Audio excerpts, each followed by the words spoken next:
그 임대인이 보증금 돌려주겠다 이러면서도 돌려주지도 않고, 결국에는 임대차 기간이 이제 만료가 되었음에도 그 임대인이 보증금을 돌려주지 않는 겁니다. 이럴 때 어떻게 해야 되냐? 임대차 보증금 반환 소송 제기가 필요한 것이냐? 그래서 오늘은 임대차 보증금 반환 소송 제기가 필요한 것인지 두 가지 사례를 통해서 알아보고자 합니다. 그 첫 번째 사례는 임차인이 전입신고를 한 다음에 그 근저당권이 설정되었던 경우입니다. 이 경우에도 임대인이 보증금을 돌려주지 않으니까 임차인은 고민을 했습니다. 이거 어떻게 해야 되냐? 그런데 마침 그 근저당권자가 경매를 신청했던 겁니다. 그래서 임차인은 이 경매 절차에서 돈을 받아보자, 배당을 받아보자, 이렇게 생각을 했던 겁니다. 그 임차인은 근저당권자보다 그 순위가 앞서기 때문입니다.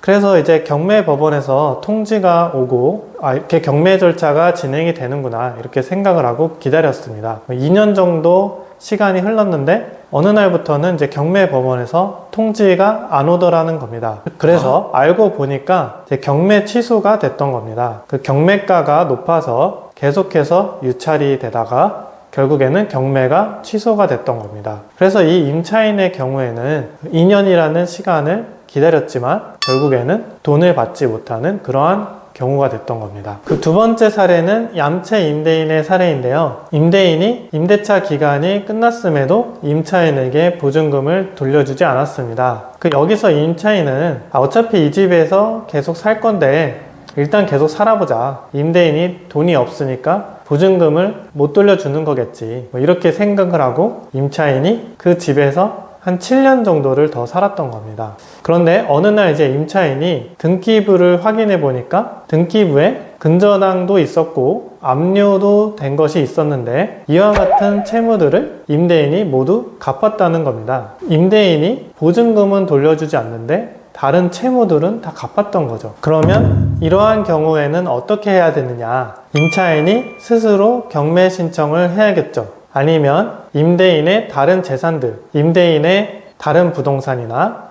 통장, 아니면 채권 같은 거를 압류할 수 있어야 됩니다. 그런데 이와 같은 강제 집행을 하려면 판결문이 필요합니다. 판결문이 있어야 강제 집행을 할 수 있어요. 그래서 아까와 같은 사례들의 경우에는 임차인이 임대인을 상대로 임대차 보증금 반환 소송 제기를 해서 판결문을 받았어야 되는 그러한 경우입니다. 그래서 임차인이 스스로 임대인을 상대로 강제 집행을 하기 위해서는 임대차 보증금 반환 소송 제기가 필요하다는 것을 알 수 있습니다.